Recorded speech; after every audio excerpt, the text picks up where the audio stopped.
Saravá, meu povo, muito axé. Estamos começando agora mais um episódio da Tabaque Podcast. Hoje com um amigo aqui querido, Gustavo Vila, historiador, criador da minissérie Um Baobá do Cerrado e macumbeiro também. Gustavo, muito prazer receber você aqui. Gratidão por ter aceitado o nosso convite.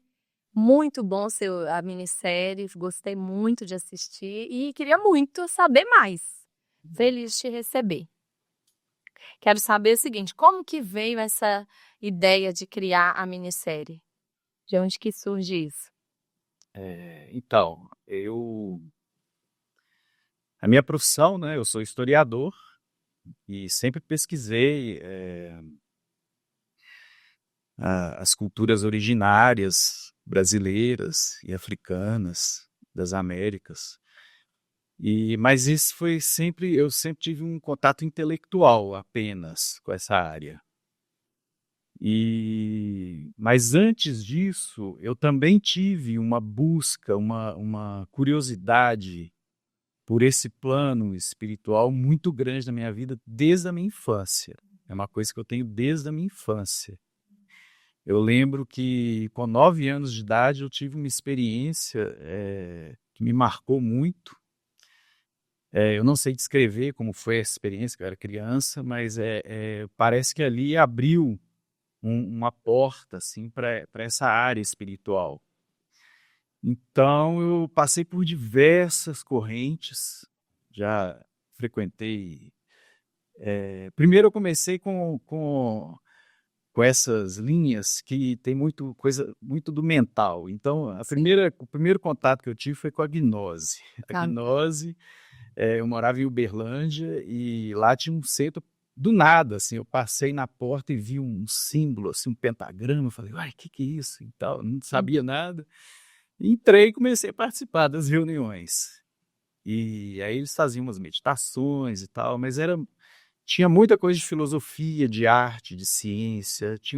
Ela cobria um pouco essa área mental e a parte mais da ritualística e tal ficava para os iniciados. Então, Sim, nessa parte eu nunca cheguei.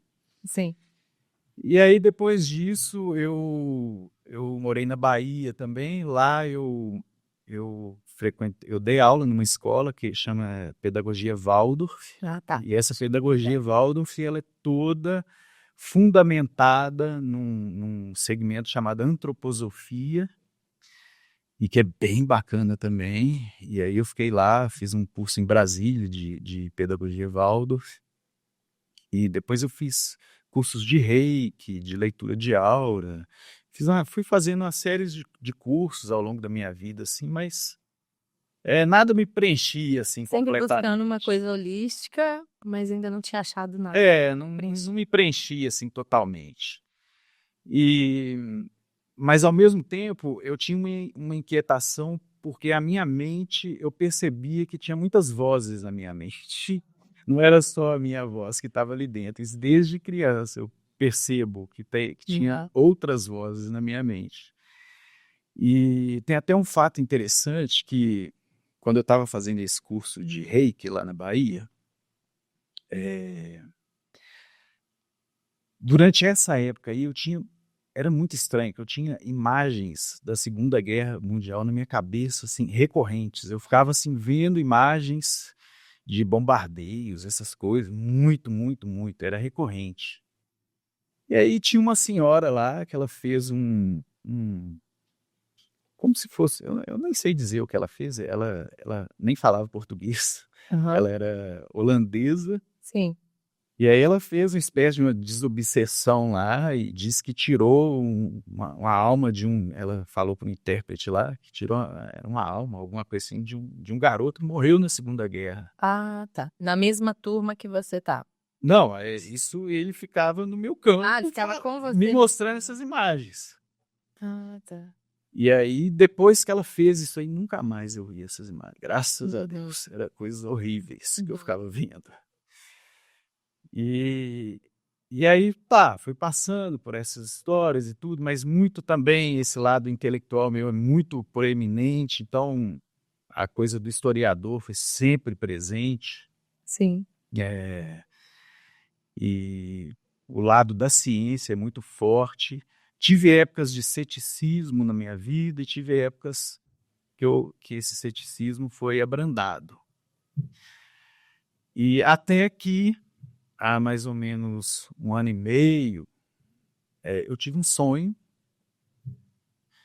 Estava em casa, tive um sonho com um homem que estava de terno branco, chapéu e uma gravata vermelha e tal. Eu tive um sonho com esse homem, que eu nunca tinha ouvido falar. Sim.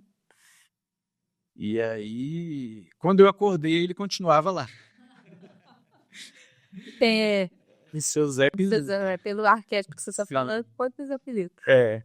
Aí ele se apresentou e eu, assim, no princípio eu falei, gente, que isso, eu tô viajando, isso é coisa da minha cabeça, mas aí eu firmei e falei, eu vou validar essa história. Sim. E aí ele começou a falar, olha, eu quero que você faça isso, isso e isso, um documentário, um filme, contando essa história aqui em Santa Luzia. Em Santa Luzia, o nome, um baobá no Cerrado, foi ele que falou. O nome foi ele que falou? Ele que falou. Eu quero esse nome, um baobá no Cerrado. Que interessante. E aí, assim, foi difícil no início, porque... Mas você digeriu isso? Você já tinha pensado em alguma coisa assim na vida? Isso não era um plano da minha vida, fazer esse vida. documentário, não era. Eu estava lá estudando arqueologia. Sim. Não era um plano da minha vida. Que interessante. Mas foi tão forte, foi tão impactante esse encontro, que eu falei, cara, eu vou fazer. Isso tem 1 ano e meio? Tem. Tão rápido? Sim, foi fulminante na minha vida isso. E aí eu validei e aí eu procurei me informar o que existe em Santa Luzia. Primeiro eu fiz uma pesquisa histórica. Então eu me baseei primeiro, eu tinha uma fonte histórica, que é o livro do Jafé Dolabella, chama Santa Luzia Nasceu do Rio. Eu só conheço um exemplar desse livro que está na biblioteca pública da Estaçãozinha. Para quem quiser conhecer mais essas histórias, tem um exemplar, talvez seja o último que alguém tenha desse livro. E ele conta muito dessa... Você descobriu esse livro nesse período? Nesse período. Que interessante. E aí ele conta muito sobre a ancestralidade de matriz africana em Santa Luzia. Histórias muito interessantes e que pouquíssimas pessoas conhecem. Então, aí eu comecei a montar o roteiro dessa minissérie. Sim. Então veio uma produtora que trabalha comigo também, lá no Parque Pedra do Sol. Ela é uma arqueóloga. E ela topou fazer a produção enquanto eu ia dirigir esse documentário. Nunca fui diretor de cinema e ela nunca foi produtora. Zé Pilintra... ele pegou... então tá. E aí a gente foi fazer na tora, né? E nesse momento, eu encontrei uma pessoa que me ajudou muito, que foi o Pai Luiz. Pai Luiz? Pai Luiz. O primeiro terreiro que eu fui foi uma festa de pretos velhos que ele faz na rua, né? Lá no bairro Palmital.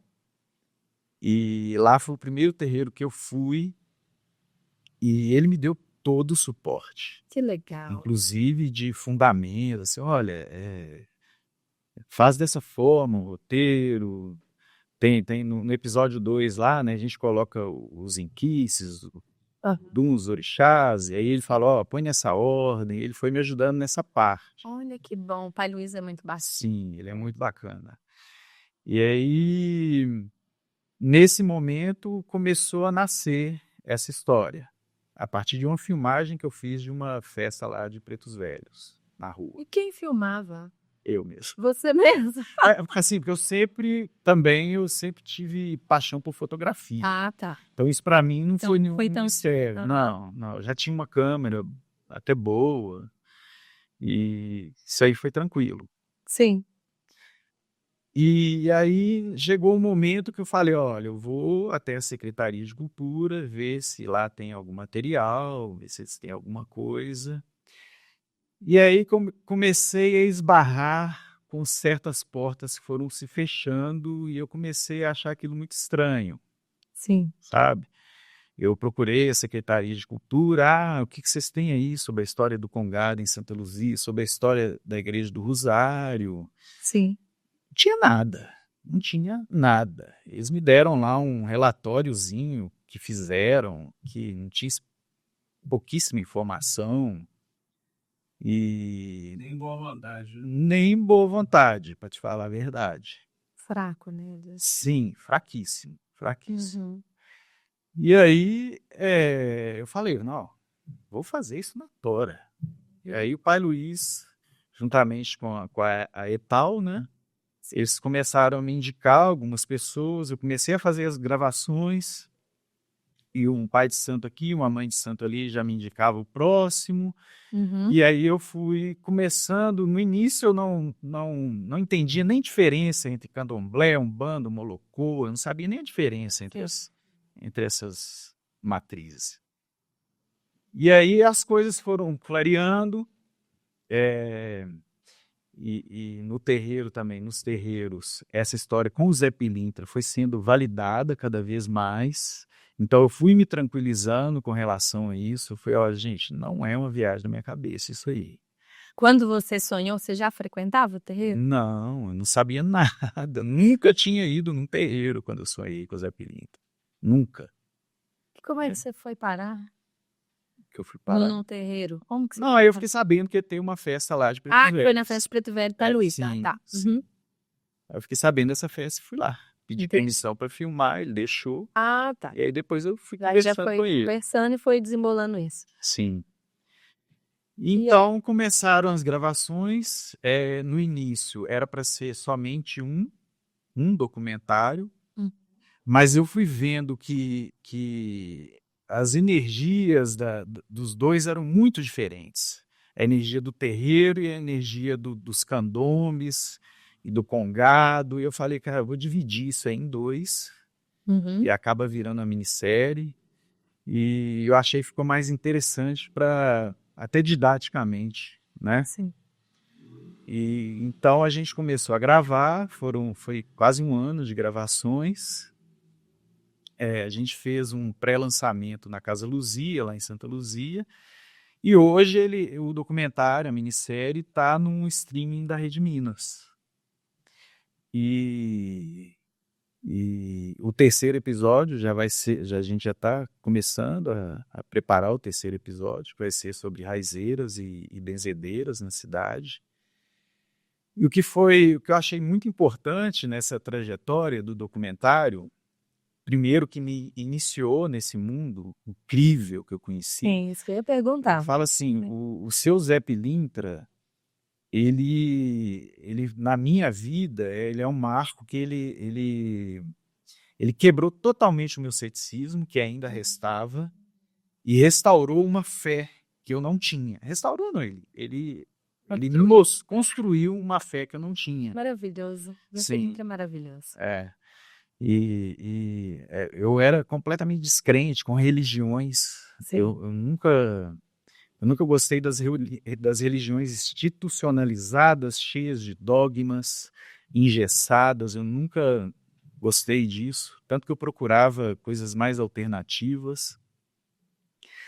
E aí essa entidade abriu portas na minha vida, assim, que realmente mudou minha vida. Muito. Zé Pilintra, ele... Explicar um pouquinho para quem não sabe quem é, né?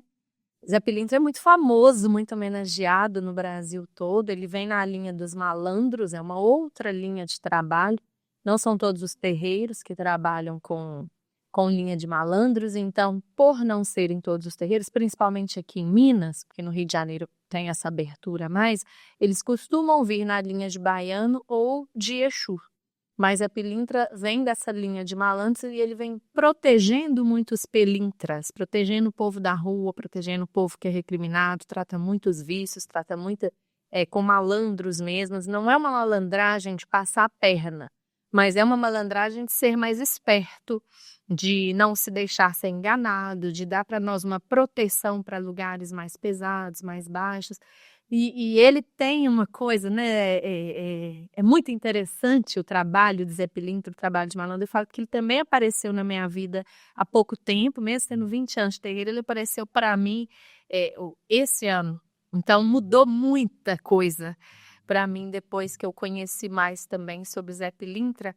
E é interessante você falar que tem 1 ano e meio isso tudo, porque não é simples fazer uma produção de uma minissérie tão rica igual essa, mas assim, é muito ágil, né? A energia do Zé Pilintra é muito ágil, muito bora, vamos e desembola coisas e vai, né? E ele tinha aí essa encomenda aí para você, muito legal. Pode continuar aí. E eu senti, ele tinha essa pressa mesmo. Eu fiz foi na correria porque eu senti que ele tinha essa pressa e depois ele foi me pedindo outras coisas. Inclusive ele pediu para a gente trabalhar aí na região ali do Palmital, com o centro cultural, para trazer para esses meninos de rua ali alguma coisa, um, um lugar assim, né, E olha por seguro. todos esses lados. Sim, sim, ele já pediu isso também. Tá na fila aí dos pedidos, mas é uma entidade fantástica. E eu vejo que assim, apesar de ser essa figura do malandro, ele tem uma coisa de educador também. Ele é um educador também, né? Então, é Uma uma... inteligência ali também, Sim, forma sim. de ensinar. E a própria malandragem um tipo, uma maneira de viver que tem ali a sua inteligência própria, Aham, né? Muito certeza. a esperteza. Muita gente confunde, né, malandragem com vagabundagem, não tem Não, nada a ver. com desonestidade, não tem nada a ver, Com vício, não é isso, não é isso. pelo Né? contrário, ele cuida Sim. dessa parte. Mas assim, o que você descobriu nesse período assim de incrível que mudou? Porque assistindo a minissérie eu já vi coisas incríveis sobre Santa Luzia que eu não sabia. O que foi assim de marco que você achou importante para você e que você também descobriu com esse documentário? Olha, falar do episódio 1, né? Sim. A riqueza dessas histórias de candombes e congados que já existiram na cidade me marcou muito. São histórias fantásticas e de uma riqueza que hoje a gente chama de patrimônio cultural, né, muito forte, que isso não poderia ter sido perdido da maneira como foi perdida. É uma pena. É uma pena, porque eu descobri uma riqueza em Santa Luzia que eu nem imaginava. A cidade, para mim, essa cidade, para mim, antes era uma cidade que, assim, não tinha cultura. Eu vivi entediado aqui, para te falar a verdade, nessa cidade. Quando tem festa, é festa de sertanejo na fazenda, ou é um gospel ali, isso aqui. Para quem tá buscando outras áreas culturais, a gente não tem opções na cidade, né? E o que se chama de cultura aqui é simplesmente cultura de massa, né? O que se tem como conceito de cultura na cidade é novela da Globo, é não sei o quê, cultura de massa. Isso já não serve mais para mim. Sim. Então eu vivi entediado aqui, para te falar a verdade. E essa descoberta aí, cada dia que eu descobria uma coisa nova, nossa, que cidade rica, que ninguém sabe disso, ninguém conhece essa história. Então eu entrevistei lá no Andrexé, eu entrevistei uma senhora de 101 anos. E ela me contou muita coisa, assim, foi uma entrevista linda. Contou da infância dela com o candombe lá do Matição, e histórias assim muito incríveis mesmo. Quem assistir vai perceber uma outra Santa Luzia. Eu acho que esse documentário ele pode mudar a ideia que muitas pessoas têm dessa cidade. Eu senti isso mesmo assistindo. Tipo, nossa, eu não sabia que tinha tanta história. Tipo, nossa, Santa Luzia é mesmo uma cidade histórica, né? Dá essa sensação de que a gente não sabia a história da cidade. Sim. Né? E uma coisa, um ponto assim que me toca é que, por exemplo, você pega a Secretaria de Cultura da cidade. Sim. Essa última gestão que teve aí foi uma das piores que já tiveram aqui, né? Por quê? Primeiro, vou falar aqui abertamente umas críticas que eu tenho a essa gestão, se você me Pode permitir. ficar à vontade. Primeiro, eu acho que quando esse cidadão Sérgio, ele ganhou as eleições honestamente no voto, ele deveria ter ali tirado o nome de pastor, porque não é quando ele entra na prefeitura, ele já não é mais o pastor, né?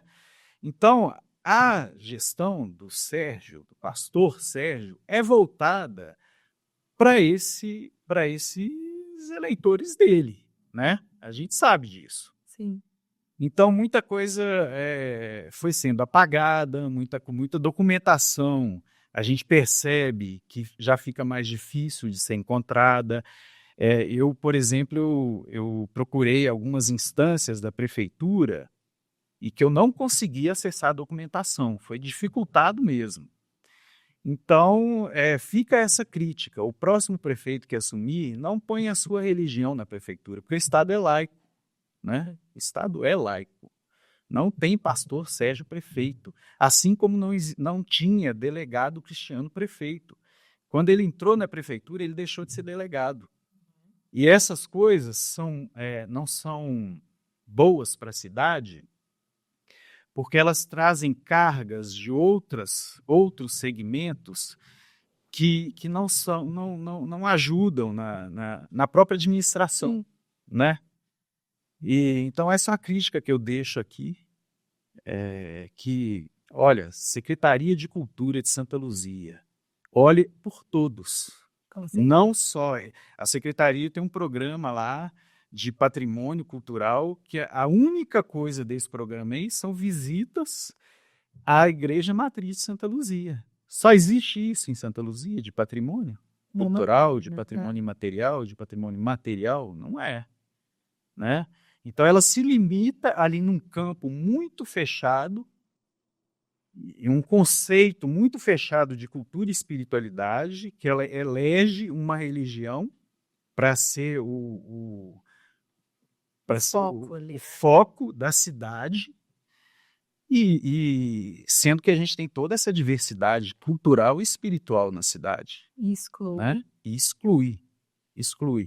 Então, ovo de axé nas próximas eleições, pense nisso antes de votar, né? Sim, com certeza. Porque esse pessoal aí, eles já são unidos, eles são organizados, e eles vieram para entrar na política, inclusive na política nacional, né? Eles estão aí para dominar.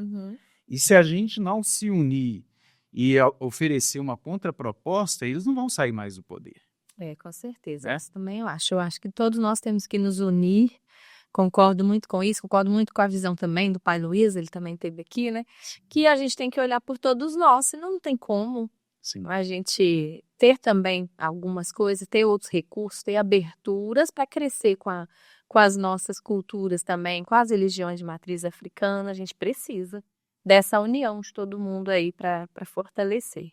Sim. E no seu documentário, eu só falo documentário, mas é a minissérie.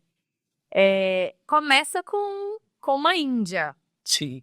Como que é isso? Porque eu falei, gente, mas Santa Luzia, como assim? Por que uma Índia começando e de onde ela vem? Por que isso? Como é que foi isso? Eu comecei com uma indígena. Maria Flor Guerreira. Por quê? Santa Luzia, antes da chegada dos portugueses e africanos, era indígena, né? Esse território era indígena. E os indígenas, eles foram completamente exterminados em Santa Luzia. Não sobrou nenhum para contar a história, nenhum. Já ainda no século XVIII, eles foram totalmente exterminados. Santa Luzia, Sabará, Jabuticatubas, Taquaraçu, todas essas populações nativas que eram as donas da terra, né? Eles não se consideram donos da terra, mas que era o povo da terra, eles foram exterminados. Então, eu acho mais do que justo começar por eles, né? Eles foram os primeiros a serem apagados da cidade. Isso você descobriu nesse processo da criação do... Não, isso aí eu já família. tinha através dos meus estudos históricos. Já tem 20 anos que eu já estudo a Uhum. matriz indígena. Ah, tá. Já tem 20 anos. A minha especialidade, para você ter uma ideia, é a astronomia dos indígenas do Brasil. Olha só, que É interessante. como esses indígenas viam o céu. Essa é a minha especialidade. E então eu já tinha contato com documentação e pela arqueologia a gente tem muitas informações que estão saindo agora sendo desenterradas, né? Eu estava falando para vocês antes aí, esse próprio estúdio onde a gente está hoje, ele está em cima de um lugar que era um assentamento indígena. Todo esse bairro Novo Centro era um aldeamento indígena. Assim como vários bairros, como o Vale do Ribeirão Baronesa, o próprio Vale do Rio das Velhas, do Rio Taquaraçu, todos esses vales onde tinham esses mananciais de água eram aldeias indígenas. Como Olha. que a gente sabe disso? É. Porque o arqueólogo vai lá, o arqueólogo escava Sim. e a materialidade começa a sair da terra. Então, Sim. aqui atrás do estúdio foram feitas pesquisas arqueológicas. Sim. E muita cerâmica indígena foi desenterrada. Olha. Essas cerâmicas hoje, se eu não me engano, elas estão no Museu da PUC Minas. Olha só que interessante. Sim. Tem vasilhas de tudo quanto é tipo, tem vasilhas que eram caixões. Aqui no bairro Santa Inês, tem 2 sepultamentos, onde tinha lá eles fizeram um vaso de barro, colocaram os ossos lá dentro e tem um sepultamento, a pessoa nos anos 70 foi fazer uma piscina e achou lá no quintal da casa dela. E deu sorte que foi uma pessoa muito bacana que Tem uma que sensibilidade. cercou ali e deixou ali como uma referência. A cerâmica está ali preservada no quintal dela, colocou um vidro. Ela teve uma comunicou sensibilidade de manter. Olha só. Então, essa raiz indígena é o que tem mais antigo em Santa Luzia. Por isso eu comecei o documentário daí. Entendi. E a Maria Flor Guerreiro é uma ativista super famosa já, ela percorre aí, morou em Brasília, hoje ela está fazendo mestrado em Salvador, uma super ativista, uma pessoa incrível, e eu comecei por ela, mora aqui no Bonanza. Que interessante, muito legal. E aí você viu essa necessidade de dividir, né, em 2 episódios, e aí começa a segunda parte, vem os terreiros. Como é que foi isso? Como é que foi isso? Não, porque você não é uma pessoa de terreiro. É muita novidade. Mas eu sou daquelas pessoas também que eu não tenho... Eu me adapto muito rápido e eu não tenho muita frescura com as coisas. Então, assim, eu me adaptei e entrei nesse mundo de sola, sem medo, sem receio, e entrei ali, achei lindo. Isso que eu queria saber. O que você achou? É um mundo incrível isso aí. É incrível. Muito interessante essa história sua. Porque, assim, para alguém que não é da área, ter um sonho e um contato com o Zé Pilintra e depois já ter acesso a tantas coisas, aí mistura, né? Você estava um momento despertando uma fé, tendo várias provas aí da ajuda espiritual, da espiritualidade conduzindo, ao mesmo tempo que você estava conhecendo coisas da nossa história e casando isso tudo, né? Combinando tudo. Foi uma avalanche, assim, foi tudo ao mesmo tempo. Quando o trabalhador está pronto... eu achei isso. Eu estava naquele momento que isso tinha que acontecer. Exatamente. Porque minha vida já estava até monótona. Estava lá nas pesquisas, só alimentando só o lado intelectual e eu precisava de algo mais. Esse algo mais veio de uma vez, tudo ao mesmo tempo. Você entende que você foi preparado muito tempo para chegar nesse dia? Sim, o Zé Pilintra não se aproximou de mim há 1 ano e meio. Ele já está comigo há muito tempo. Com certeza. E depois disso entrou para a Umbanda? Entrei para o Molocô. Molocô. É. Com um pai Luiz, Teiro, Abassá de Nanã, Sim. Casebe, Paixão do Congo. Ele já esteve aqui também, muito bom o episódio com ele. Mas como foi? Como que você entrou? Como que eu entrei? Nisso tudo aí? Ó, primeiro eu comecei a frequentar a assistência. Mas eu vi que ali, tudo bem, a pessoa vai na assistência e recebe as bênçãos lá dos pretos velhos e tudo, recebe, né? Mas eu não fiquei satisfeito com aquilo, eu queria mais. E teve uma entidade de lá, foi ela que me convidou, um Exu, falou, ó, você vem pra cá que a gente tem coisa para te mostrar. Ótimo. Assim como eu já ouvi e obedeci o seu Zé, eu já ouvi esse aí também. Muito bom. É interessante o obedecer, eu sempre acho muito interessante. Não obedecer cegamente, mas eu obedeci porque eu achei que ali realmente tinha algo que eu precisava aprender. Se chegasse um ser humano aí e falasse, você tem que entrar para minha religião, eu não entraria. Mas foi uma entidade que chegou e foi você que viu, não tem conversa. Foi contato direto, né? Sim, e isso eu acho muito bonito. Eu sempre repito isso aqui até. Quando o trabalhador está pronto, o trabalho aparece e cada um de nós tem ali o que tem que cumprir, o seu plano divino. E quando isso acontece e a pessoa não está em cima do muro, é tão bom. Não tem aquela luta, aquela briga, aquela luta com a intuição, a luta com a mediunidade e lutar contra uma coisa que não é para ajudar só ela, mas para muita gente também ser beneficiada, né? É tão bom porque tudo flui mais rápido. Você falar que você tem 1 ano e meio, a gente vê aí a prova de dentro da Umbanda, eu acho que tem milagre todo dia. E esse é o meu achismo, né? Eu vejo os casos e as coisas e eu acho que tem um milagre todo dia. E aí eu vejo mais um milagre da Umbanda. Porque no normal, se você for pensar um trabalho de uma criação, de uma minissérie, de um documentário, de uma gravação, ainda mais que você nem era da área para fazer isso tudo, não seria uma coisa que 1 ano e meio depois já estava pronto e desenvolvido. Porque eu lembro quando foi, quanto tempo foi de gravação e produção? A gravação foi 7 meses, 8 meses. Porque teve uma estreia, Sim. Né? Quanto tempo foi esse período todo? Então, a estreia foi quando estava fazendo 1 ano. Sim, é muito rápido. Já estava gravado com 1 ano. Aham. Foi gravado, a gente fez uma pré-estreia.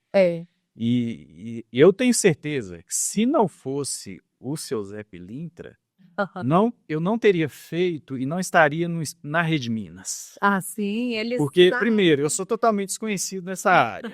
Ninguém me conhece como diretor, eu nem sou diretor de cinema. E como, gente, que isso foi parar na Rede Minas.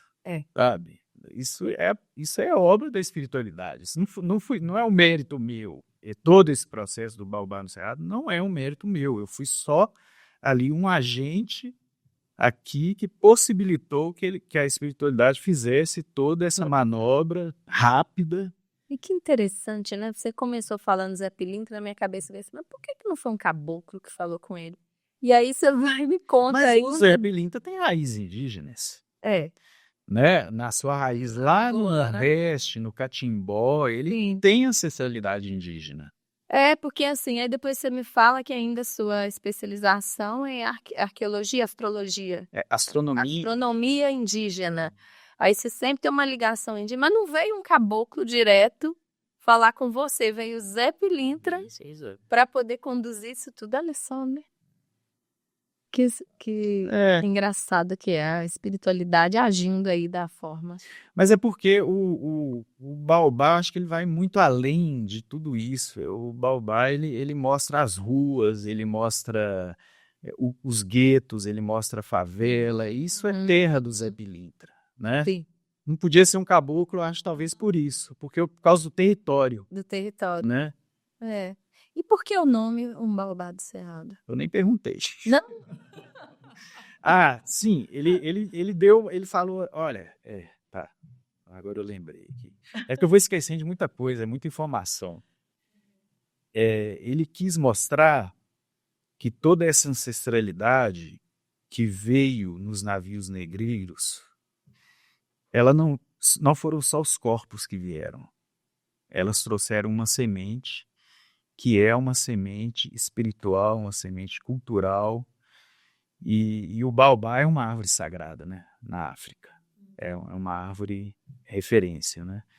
E ele quis mostrar que essa semente que foi trazida nesses corações, nos navios negreiros, ela veio para cá e ela achou um terreno no nosso Cerrado Mineiro para germinar.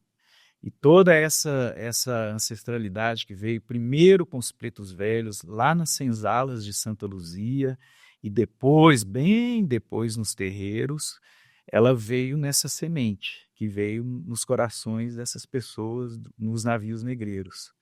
Por isso que eu quis mostrar bastante no episódio 1 essa parte histórica ligada à escravidão.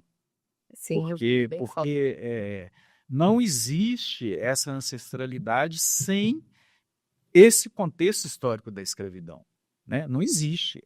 Os primeiros terreiros foram as senzalas, né? E essa história precisa ser contada. Precisa ser lembrada, né? Reconhecida. Sim. Com certeza. E tem até uma história interessante. A minha tia-avó escreveu um livro contando as histórias da família e tal, e ela falava que a minha trisavó, que ela morava ali no André Quissé, um dos lugares que tinha o candombe, aquele candombe lá era na fazenda dela, e que à noite ela ia escondido do marido dela dançar com eles lá os batuques. Ela teve isso, ela fez isso durante muito tempo, acho que o marido dela nem descobriu isso no século XIX. Então, assim, na minha família, na minha ancestralidade, essa história já existia, né? Em algum momento lá atrás. Então, eu sou, assim, a ponta de uma linha que já vem, né, de outros antepassados que... De alguma forma já está honrando aí quem veio antes, Sim. colocando isso aí para nós, né? Uma coisa interessante assistindo é que na minha cabeça eu já pensava assim que vendo ali sobre a história da construção das casas em Santa Luzia, as igrejas e tudo, e o convento de Macaúbas, eu falei, gente, mas que lógica, né? Construir um convento de Macaúbas para ficar ali encasullado, rezando, enquanto os escravos sofriam daquela forma para construir aquilo e servir também lá dentro. Uma confusão, né? Que era normalizada e até hoje isso fica assim. É interessante que existe uma romantização em Santa Luzia em dizer que Macaúbas, que era a instituição mais importante da cidade no século XVIII e XIX, né? Existe uma romantização em falar Macaúbas não tinha escravizados. No documentário eu mostro que o maior plantel de escravizados de Santa Luzia era Macaúbas. Sim. 188 escravizados. E tinha o pároco, né? Em 1842, o pároco que foi contemporâneo à Batalha de Santa Luzia, ele tinha muitos escravizados também, Manuel Pires de Miranda. Então, todos os párocos, padres, vigários, toda a Igreja Católica, ela participou da estruturação e perpetuação desse sistema escravista. Em Santa Luzia também. Então, não adianta a gente ficar, porque é a igreja que, né, não tinha escravizado, não, tinha, e devia tratar era muito mal também.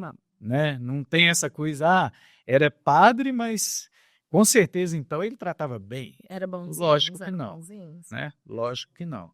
Então, tem isso faz parte dos apagamentos na cidade, né? Você criar uma história da carochinha de que esses personagens ligados ao catolicismo eram benevolentes. No documentário a gente vê que ainda nos anos 50, se não me engano, 40, veio um cardeal de Belo Horizonte e mandou fechar a Igreja do Rosário para o Congado. Sim, que eles Ficou começaram mais de 20 anos o fechado. quarto do lado de fora, né? Sim. Para os cultos deles. Então, aí a gente fica com os questionamentos, né? Por exemplo, a Igreja do Rosário dos Pretos de Santa Luzia é um lugar muito importante. No entanto, ela fica ali quase invisível, né? De vez em quando tem uma festa. É uma igreja que deveria ter um protagonismo muito maior na espiritualidade da cidade. Sim, com Né? certeza. E ali também foi um cemitério de escravizados, da população preta de Santa Luzia. E o que tem nesse cemitério hoje? Passaram asfalto em cima de tudo e as festas religiosas da cidade são feitas ali. Tem quermesse, tem não sei o quê, tem não sei o quê. Apagaram essas em cima do cemitério de escravizados. Né? Se fosse um cemitério de brancos da elite, isso aconteceria? Alguém ia dançar, fazer uma quermesse em cima de um cemitério da elite branca? Jamais. Certeza. A Rua Direita em si já tem essa fama, né? Sim, já tem aí.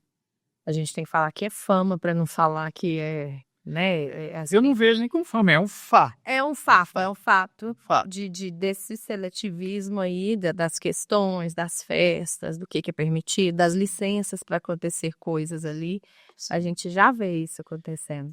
Eu achei bacana no ano passado, né, que teve aquela iniciativa lá de lavar as escadarias da matriz, né, como tem lá em Salvador, como tem muito na Bahia. Sim. É importante ocupar esses espaços, né? Aquilo ali foi chocante na Rua Direita, né? Muita gente olhou aquilo ali, nossa, o que está acontecendo aqui? E aquele espaço tem que ser ocupado porque ele é público. Aquele espaço é público. A escadaria da igreja da matriz não é um espaço privado.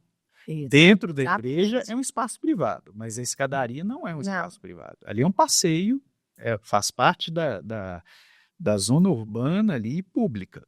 E por mim a festa de Preto Velho era na Rua Direita e todas as marchas e as coisas, inclusive marcha de Exu ainda que tenha, tudo teria que ser ali, por ali, não em outros bairros distantes, não tem que ser lá no Palmital somente, né? A gente tem que ocupar esses outros espaços também.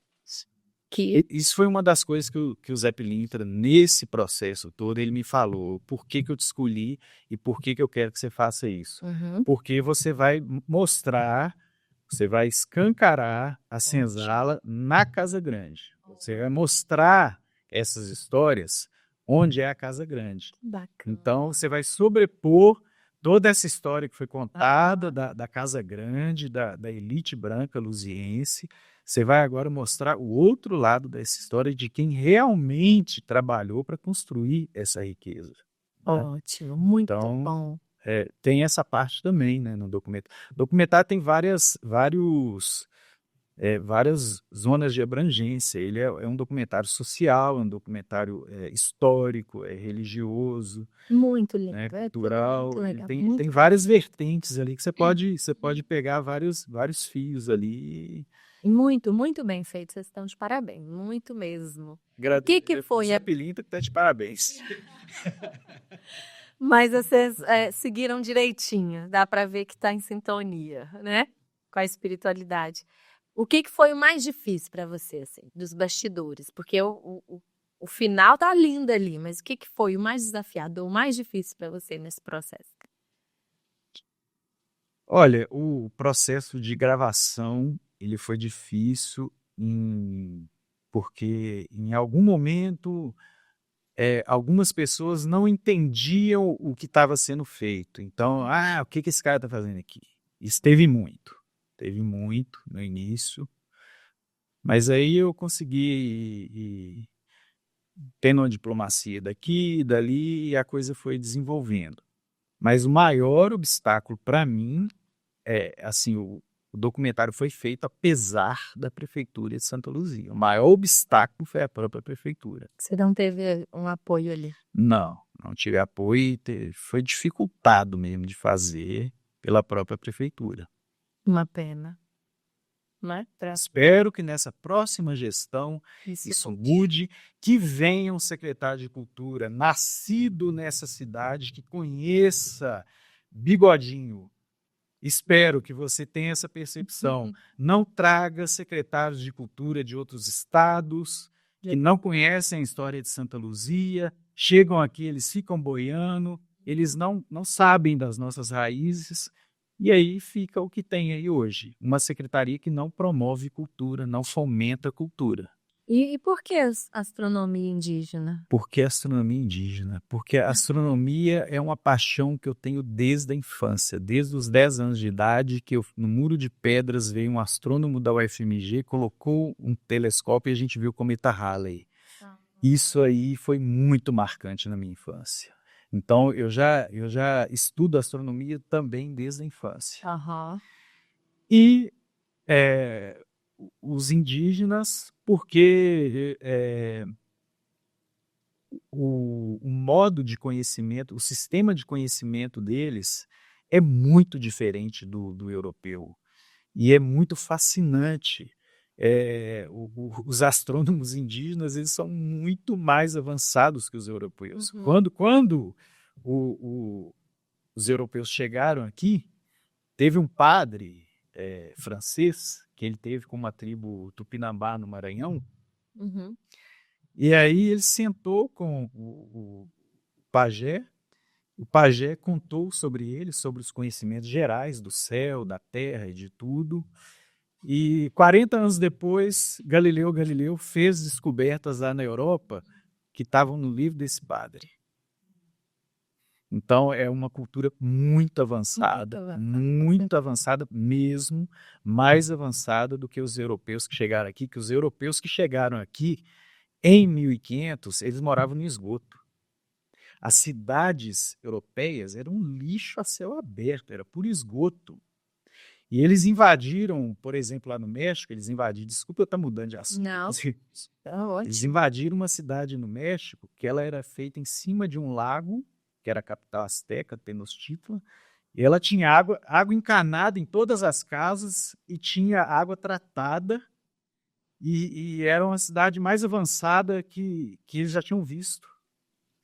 Então, é por isso, por que eu estudo os indígenas e os africanos? Os africanos também. A tecnologia ancestral dos indígenas e dos africanos é muito mais avançada que a europeia. A Europa, gente, copiou tudo a vida inteira. Copiou tudo, toda a cultura europeia é copiada do Egito e da Mesopotâmia. Toda a cultura, e da Índia. Da Índia. Eu tenho uma visão também disso, eu sou terapeuta ayurvédica.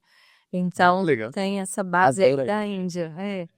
E também teve isso, né? Deles chegarem lá na Índia achando que ia achar um monte de selvagem e todo mundo usava seda, tinham templos maravilhosos e tinha todo um esquema.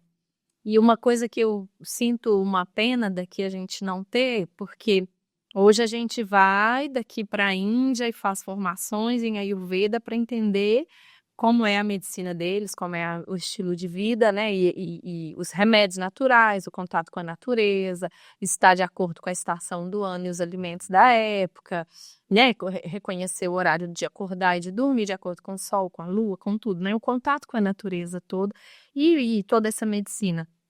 Se a gente tivesse escutado os nossos índios aqui, né? Não precisava da gente ir para a Índia para poder escutar os de lá e ter o Ayurveda lá, que até hoje eles batem, né, para ter o Ayurveda funcionando. A gente teria o nosso Ayurveda daqui muito forte, mas infelizmente a gente não teve isso. A gente tem regiões que ainda tem alguma coisa, que ainda se escuta o pajé, que ainda se estuda a medicina, né, da natureza, mas não é a nossa medicina mesmo, tradicional, como é lá. E é o que eu acho uma pena quando eu vejo a Ayurveda, eu falo, poxa, mas no Brasil a gente tem tantas essas ervas, tem tanto medicamento, podia também ter isso, mas não é. A gente perdeu um pouquinho disso aí. perdeu, mas também você pega aí uma raizeira hoje que não tem nenhum contato com indígena, né? Primos Uma senhora aí que trabalha com raízes e tudo.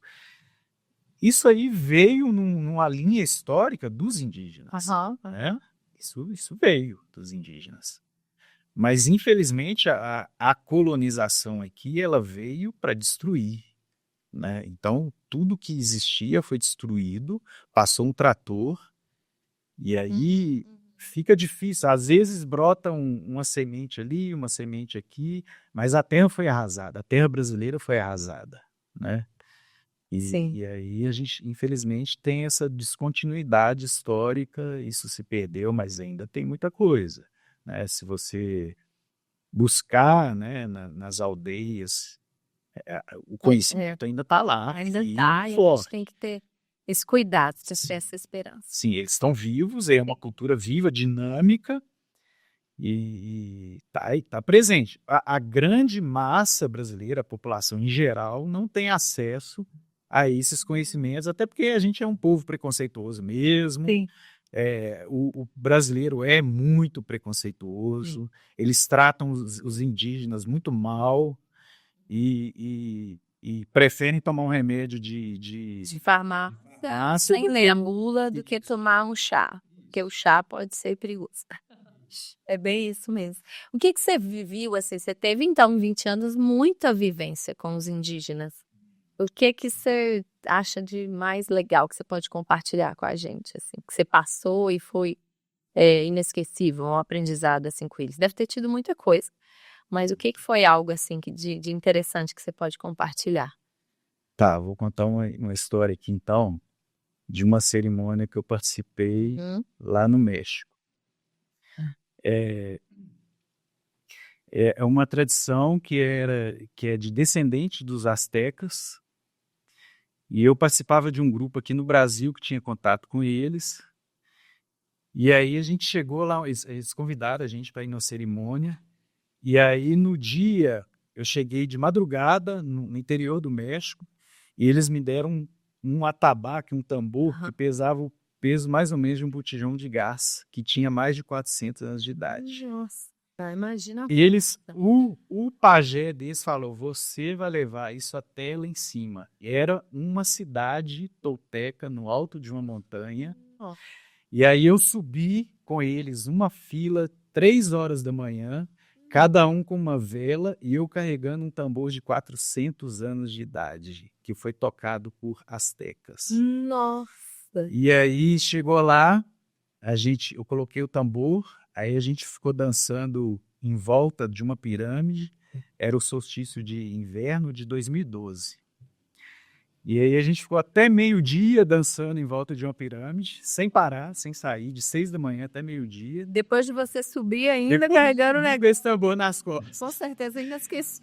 Aí depois disso aí, eles me levaram para o campo de pelotas, que eles chamam, campo de futebol, vendaram os meus olhos e de todo mundo que estava lá.